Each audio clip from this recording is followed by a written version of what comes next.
నమస్తే దోస్తులు. ఇక ఈ వంట అయితే మన ఇల్లందు క్రాస్ రోడ్ దగ్గర వచ్చేసి లోతు వాగు దగ్గర అయితే చేయడం జరిగింది.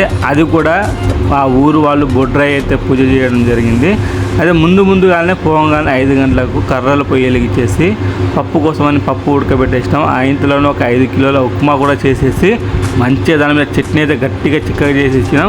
ఇక వరుసగా 4 పొయ్యిలు పెట్టేసి పప్పు ఉడకగానే టమాటా పాలకూర పప్పు అయితే వేసేసి దాని తర్వాత సాంబార్ కూడా వేసేసినాం.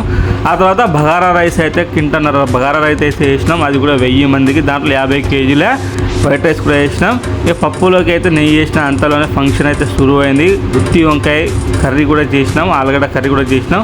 ఫంక్షన్ అయితే ఫుల్ జనాలు వచ్చారు. మొత్తం అయిపోయింది. రెండోసారి కూడా భోజనాలు అయితే స్టార్ట్ చేసినాం.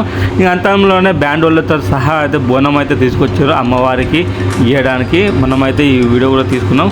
జనాలు అయితే పొట్టు వచ్చారు. మన వంటలు తిన్న అందరూ అయితే సూపర్ ఉన్నాయి అన్నారు. ఇక